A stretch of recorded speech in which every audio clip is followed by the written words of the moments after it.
Jika kau fikirkan kau boleh, kau hampir boleh melakukan. Jika kau fikirkan ragu-ragu, usahamu tidak menentu. Jika kau fikirkan kegagalan, kau hampiri kekalahan.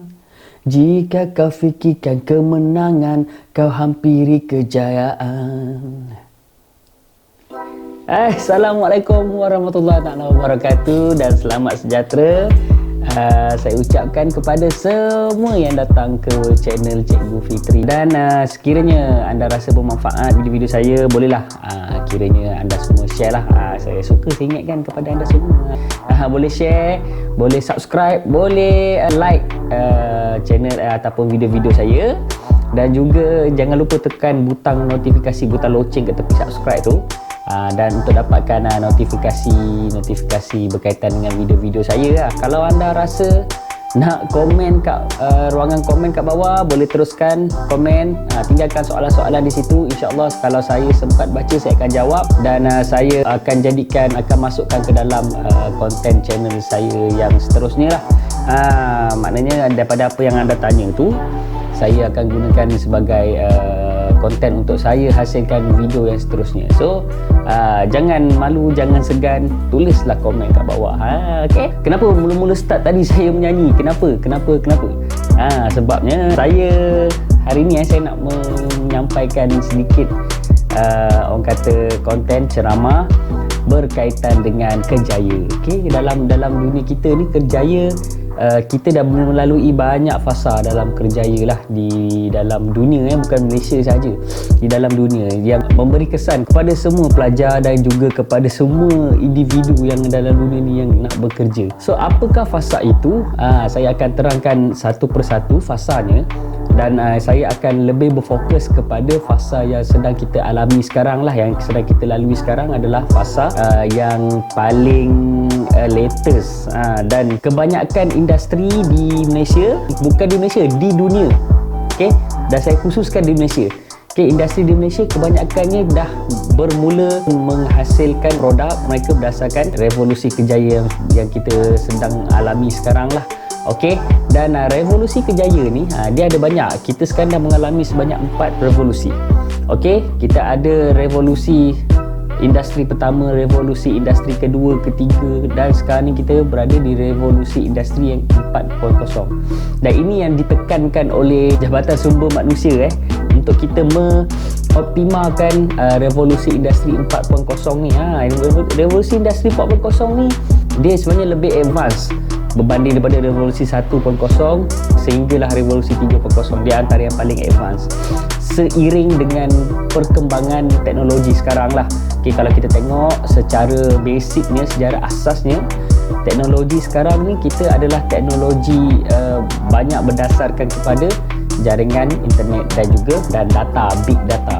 So dalam industri 4.0 ni sebenarnya dia banyak menekankan berkaitan dengan benda-benda yang lebih memudahkan kita. Kalau sebelum ni saya ada pernah cerita, kalau tak silap saya pernah cerita kot, berkaitan dengan kerjaya. Sekarang ni kita banyak menggunakan teknologi. So ada yang kata, sekiranya kita tiada teknologi, adakah kita mampu untuk hidup pada zaman sekarang?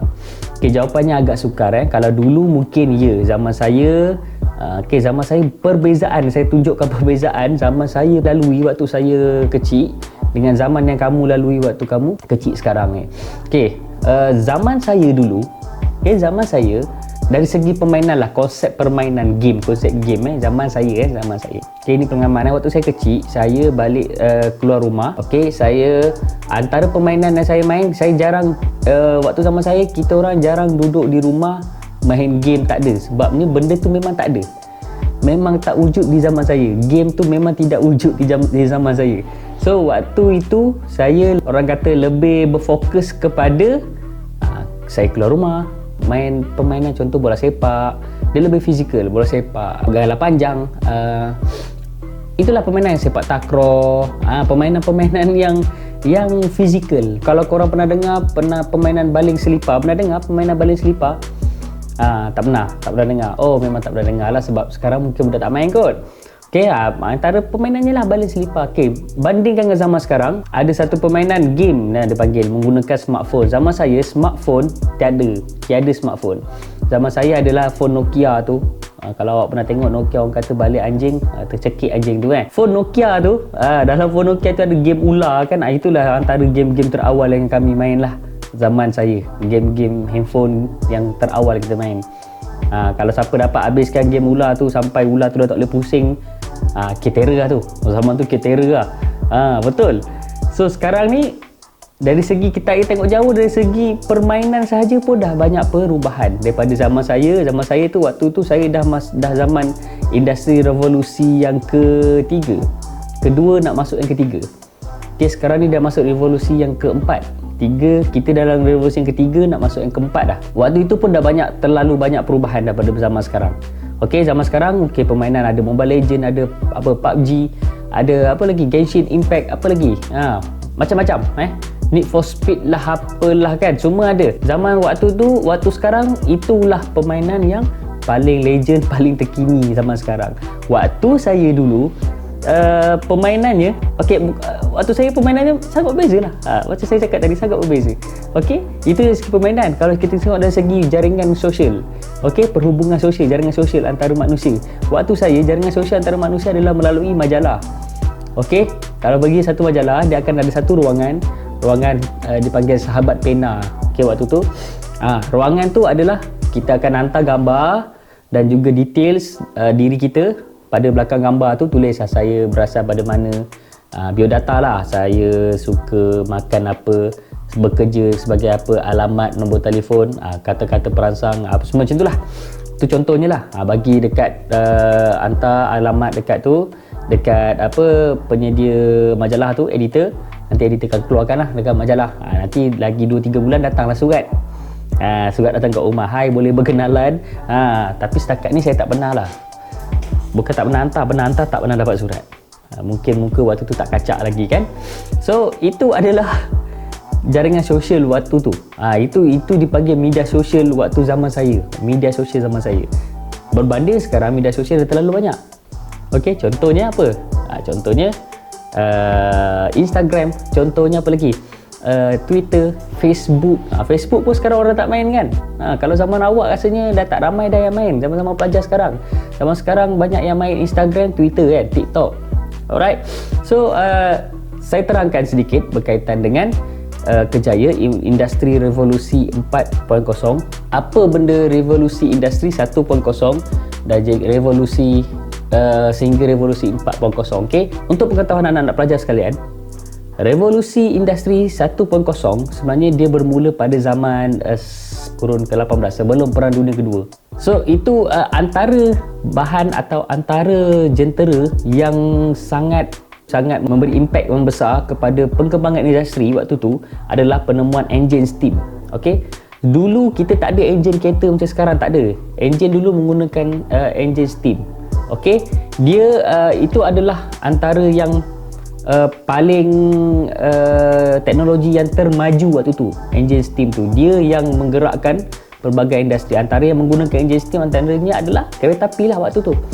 Waktu tu mungkin tak ada kapal terbang lagi, tak ada kapal terbang lagi lah. So segala perniagaan dijalankan menggunakan kereta api dan juga menggunakan kapal laut. Kapal laut mungkin lama antara negara yang berada dalam satu kawasan di daratan kan. Boleh melalui jaringan daratan. Kalau naik kapal laut, ikut laut mungkin lama. Tapi bila wujudnya enjin steam, penghantaran barang daripada satu kawasan ke satu kawasan lain tu dia jadi lebih pantas. So itu yang menjanakan ekonomi pada waktu tu. Dan mesin enjin steam ni bukan setakat digunakan pada kereta api, tapi waktu tu juga dah digunakan pada industri-industri lain. Contoh adalah mesin pintal, ataupun mesin pintal ni digunakan untuk industri tekstil. Industri tekstil maksudnya industri yang kain, kait baju, tekstil berkaitan dengan fabrik apa semua tu.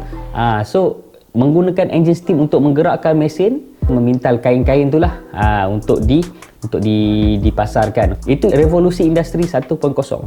So dia berlaku pada lewat kurun ke-18, daripada 17 nak ke 18 tu, 18 nak ke 19 tu, hujung-hujung tu. Itu adalah 1.0. Okey, yang kedua adalah bermula antara pertengahan kurun ke-19. Okey, revolusi industri 2.0. So dia menggunakan penggunaan commercial elektrik. Dia menggunakan sistem elektrik dan pengeluaran besar-besaran melalui barisan pemasangan, production line. Kalau awak tengok di kilang pada waktu tu kilang banyak menghasilkan teknologi production line. Maksudnya dia ada mesin bergerak, kilat orang tu pasang, dia masih lagi menggunakan tenaga manusia, tapi pada waktu tu dah digunakan mesin panjang untuk menggerakkan barang, untuk mempercepatkan proses. So bila habis, orang sana akan sambung, dia ambil, orang habis sana sambung. So waktu tu sangat banyak pekerja diambil daripada untuk memajukan industri perkilangan lah waktu tu. So banyak-banyak kilang-kilang dia gunakan kaedah ini dan dia banyak mengambil pekerja. Dia ambil pekerja untuk menggerakkan mesin-mesin tu lah. So waktu tu banyak membuka peluang pekerjaan. Dia bila kita buka je satu industri, bila industri berevolusi, okey, dia membuka peluang pekerjaan baru. Contoh macam tadi, terhasilnya enjin steam. So dia mewujudkan satu pekerjaan. Begitu jugalah pada industri 2.0 dan begitu jugalah pada industri yang seterusnya. Industri 3.0 adalah dia dah more kepada pengenalan ICT dan elektronik, termasuk bahan-bahan elektronik. Contoh dah ada wujudnya, kalau contoh saya pakai sekarang mungkin kamera, okay, dah ada wujudnya smartphone. Automasi berkuasa tinggi, maksudnya automasi maksudnya sistem yang bergerak secara automatik. Automasi itu dia panggil automasi berkuasa tinggi, maksudnya dia lebih kepada dalam penggunaan di peringkat kilang, okay?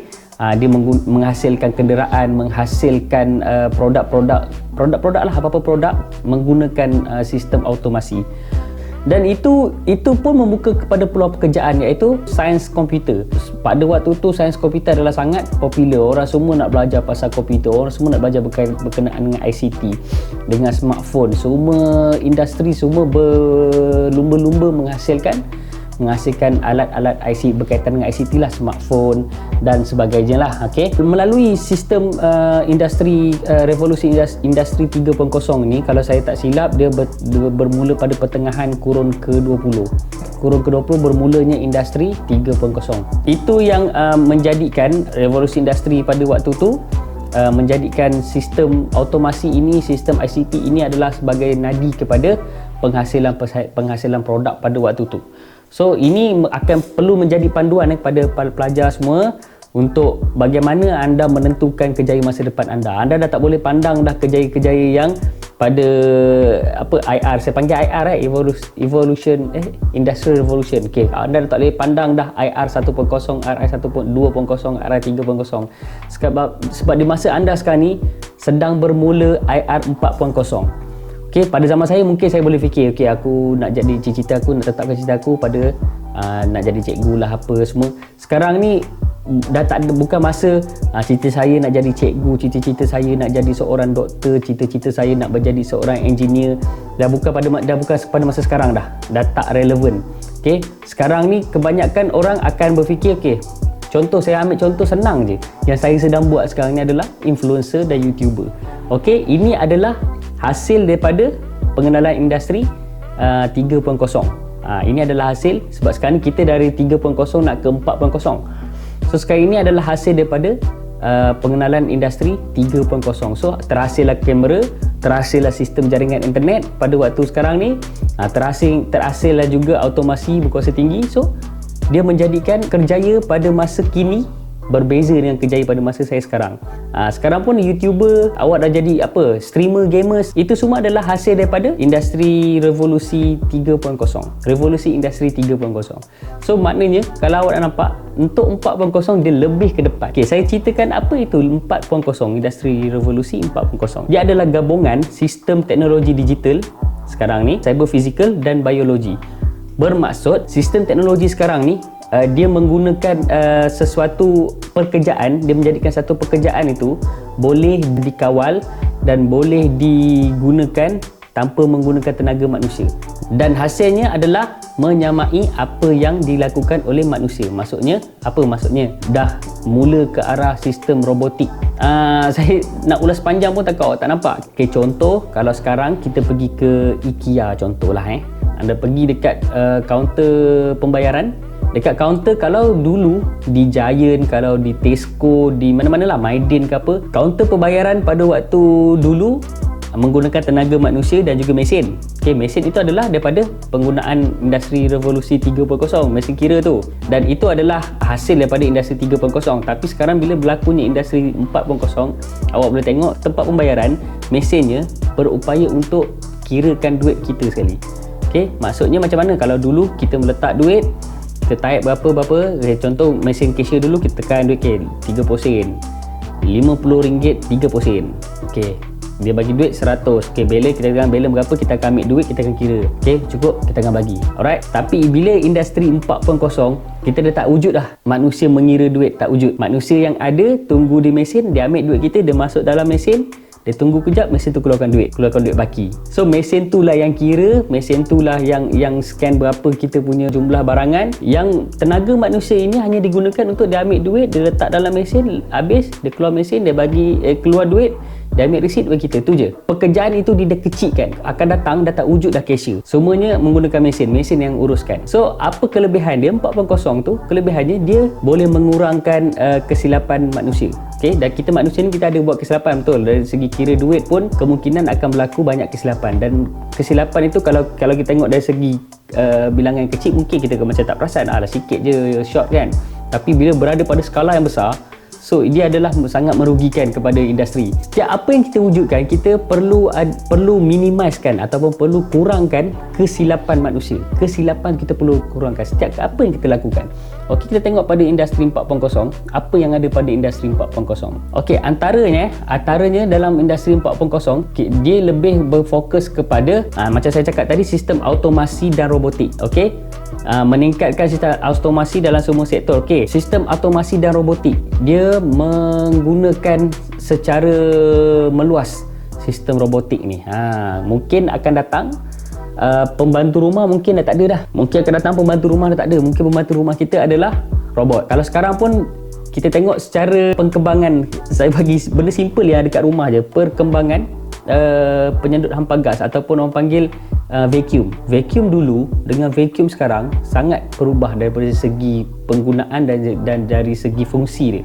Okay, dulu vacuum menggunakan kabel elektrik, pasang, cocok, kita sedut vacuum, betul? Macam vacuum kita selalu nampak. Tapi sekarang dah ada wujudnya vacuum menggunakan robot. Okey, vacuum robot kita letak, kita on, malam kita tidur, esok pagi kita punya lantai dah bersih. Dia boleh chargekan diri sendiri, dia boleh masuk dalam charging dock dia, charge, dah habis charge dia akan keluar balik, dia akan bersihkan balik. Lepas tu dia akan masuk balik. Kita boleh kontrol melalui smartphone saja. Vacuum kita kat atas tidur, kat bawah tengah vacuum, kita boleh kontrol smartphone. Kita vacuum pergi dapur, kita boleh bawa dia begini, kita boleh kawal. Itu adalah penggunaan industri revolusi 4.0. Itulah contoh industri revolusi 4.0. Nah, yang contoh yang saya bagi itu adalah dipanggil Internet of Things, IoT. So IoT ni sebenarnya wujud adalah hasil daripada ICT yang sebelum ni. 3.0 ICT dikembangkan 3.0, dijadikan industri revolution 4.0 dan menggunakan IoT, Internet of Things. Internet of Things bermaksud apa-apa yang kita pakai sekarang dia berhubung dengan jaringan internet, menjadikan kehidupan kita lagi mudah. Contoh yang menggunakan IoT, contoh macam tadi vacuum IoT. Contoh lagi smartwatch kita dia boleh mengesan nadi kita, dia boleh link apa yang data yang dia dapat daripada apa pemakaian kita, data tu datang ke smartphone kita boleh gunakan. Pada masa akan datang, percayalah kat saya, pada masa akan datang Internet of Things ni dia jadi satu benda yang sangat kita perlukan. IoT ni sangat kita perlukan. Sebabnya dia akan menjadikan kehidupan kita lebih mudah berbanding dengan kehidupan kita yang sebelum ni. Itu antara kejayaan yang bukan sepatutnya yang anda semua boleh fikirkan untuk ceburi pada masa sekarang ni lah. Dan itu adalah kejayaan akan datang yang sedang dibangunkan. Contoh kalau di Johor Bahru, diorang sedang membangunkan satu sistem big data. Okay, big data ni adalah sistem database, sistem pangkalan data untuk sesuatu projek-projek yang besar lah. Dia ada dah ada kursus tersendiri di universiti. Dia ada kursus yang tersendiri berkaitan dengan big data, berkaitan dengan pengurusan data. Dalam Internet of Things dan dalam industri 4.0, pengurusan data ataupun pangkalan data adalah sangat penting. Dia kumpul data-data kita, dia kumpul maklumat-maklumat yang penting, dan data-data tu akan dikeluarkan balik untuk memudahkan kehidupan kita. Itu adalah IoT, Internet of Things. Sebab itu macam contoh dia Internet of Things ni dia ada banyak. Itu adalah perkembangan internet. Itu nanti saya akan terangkan pada masa akan datang. Tapi saya nak dedahkan pada anda semua, Internet of Things sekarang dia berkaitan dengan data dan juga berkaitan dengan data lah, big data tadi. So daripada data itulah dia akan memudahkan kehidupan kita. Termasuklah penggunaan mesin, termasuklah perkembangan dunia 5G sekarang. Itu saya akan bincangkan untuk next punya konten. Dunia 5G sekarang, sekarang dah ada, kita dah nak 5G, sekarang 4G kan. Sekarang kita nak bergerak kepada 5G. So 5G ni adalah lebih pantas berbanding dengan 4G. Sebab tu kebanyakan negara-negara besar, contohnya Amerika Syarikat dan juga China, mereka sedang berebut untuk mendapatkan hak 5G ni, 5G ni. Kita sebagai rakyat Malaysia kena ambil peluang untuk 5G ni. Kita kena pastikan yang kita pun tidak ketinggalan dalam perkembangan 5G. Sebab itulah dalam kita punya pemilihan kerjaya pada masa akan datang, anda dah boleh berfikir lah, aku nak jadi seorang pegawai automasi. Sebabnya bila, macam saya cakap tadi, bila wujudnya satu industri baru, dia akan mewujudkan satu pekerjaan yang baru. Contoh, pekerjaan yang baru sekarang adalah pengurus pangkalan data. Itu adalah pekerjaan baru. Pengurus ataupun dipanggil technician untuk sistem automasi. Itu adalah pekerjaan terbaru. Kalau pergi kepada sistem yang lebih advance lagi, contoh, bukan lebih advance, sistem yang berbeza sikit berbanding dengan industri, contoh macam sekarang YouTuber contoh sekarang. Penggunaan komputer dan juga mechanical sekarang sangat diperlukan. Dia menggabungkan di antara penggunaan sains komputer dan juga mechanical industry. So digabungkan dua aspek tu untuk menjadikan sesuatu perkara tu ataupun sesuatu alatan itu boleh diautomasikan, boleh digerakkan secara sendiri. Sekarang ni pun kita dah boleh berhubung, awak di rumah, saya di rumah, kita boleh berhubung tanpa ada masalah. Contohnya PDPR sekarang itu adalah antara salah satu hasil daripada Internet of Things. Itu adalah salah satu hasil PDPR kita sekarang ni. Bila kita buat PDPR, kita boleh berhubung dengan orang lain. Daripada PDPR tu kita boleh buat live, kita boleh macam-macam. So itu adalah kesan perkembangan daripada industri revolusi 3.0 dan dia tambah baik untuk menuju kepada industri 4.0. Itulah dia. Anda bayangkan kita berada sekarang ni pun kita dah rasa macam canggih 3.0 nak ke 4.0. Bila dah masuk ke dalam industri 4.0, anda boleh bayangkan dia akan lebih maju ke hadapan. So adakah kita nak jadi orang yang ketinggalan? So fikir-fikirkanlah, kita kena biasa bergerak seiring dengan perkembangan dunia. So kalau anda duduk masih lagi ditakut yang lama, aku nak jadi seorang doktor, aku nak jadi seorang cikgu, aku nak jadi seorang yalah kan. So bukan tak boleh, boleh je nak jadi doktor, boleh je nak jadi cikgu, boleh je, tak ada masalah. Memang itu adalah pekerjaan yang memang diperlukan daripada dulu sampai sekarang. Tetapi peranan cikgu, peranan doktor pun semakin hari semakin berubah peranannya. Alright, dia mengikut perkembangan industri, revolusi industri, mengikut perkembangan dunia revolusi. Kemungkinan akan datang pekerjaan guru pun mungkin akan disesuaikan dengan sistem 4.0 Internet of Things. Kemungkinan pada masa akan datang sistem kedoktoran, sistem perubatan pun akan disesuaikan dengan penggunaan Internet of Things ataupun perkembangan revolusi industri 4.0. So kita tak tahu. Macam 5G, kita tahu sekarang ni 4G, sistem 4G. Dengan sistem 4G ni pun kita boleh buat satu PDPR contoh. Dengan sistem 5G dia adalah beribu kali lebih laju daripada sistem 4G. Bayangkan 5G yang lebih laju, penghasilan data dan juga pengurusan data tu lebih efisien. So anda bayangkan mungkin orang yang berada di negara Amerika Syarikat, kita berada di Malaysia, kita boleh menjalankan satu pembedahan secara maya. Di Malaysia boleh bantu ke sana. Potong dia punya limpa tu, tarik sikit, angkat. So tanpa ada gangguan ataupun lambatnya sistem. Kalau sekarang ni mungkin saya tengah cakap live, mungkin lagi 2 minit baru awak dapat apa yang saya cakap. Untuk 5G kemungkinan apa yang saya cakap sekarang mungkin beza dalam 1 saat dia dengan orang yang di Amerika tu. Itu perkembangan teknologi sekarang. So bukan kata saya kata tak boleh nak jadi cikgu, tak boleh nak jadi askar, tak boleh nak jadi doktor, tapi bergerak ke hadapan sedikit, kita ke depan sedikit, kita fikirkan akan datang apa pekerjaan yang sebenarnya yang kita patut ceburi. Inilah salah satunya berkaitan dengan industri revolusi 4.0. Dia menggunakan sistem automasi, dia banyak menggunakan Internet of Things. Okey, contoh di sekolah ada mata pelajaran RBT. Dalam mata pelajaran RBT tu banyak dia masukkan elemen-elemen untuk industri revolusi 4.0.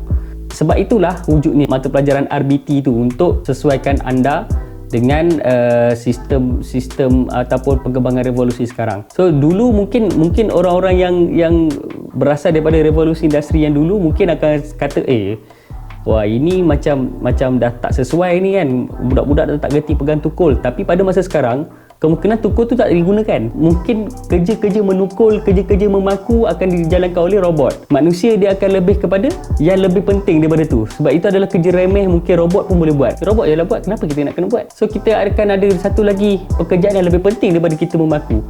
Itu adalah revolusi 4.0. Dia menggunakan tenaga manusia untuk satu pekerjaan yang lebih penting berbanding dengan kerja-kerja remeh yang boleh dilakukan oleh robot. So saya harap pelajar-pelajar dah boleh faham, dah boleh tahu apa pekerjaan yang sepatutnya awak ceburi pada masa akan datang. So saya tamatkan video saya di sini. Saya harap anda semua boleh dapat maklumat yang berguna daripada saya, dan saya ucapkan terima kasih. Jangan lupa like dan subscribe. Jangan lupa komen juga sekiranya ada apa-apa soalan. Alright, okay, bye. Kita berjumpa lagi di video yang akan datang. See you. Assalamualaikum.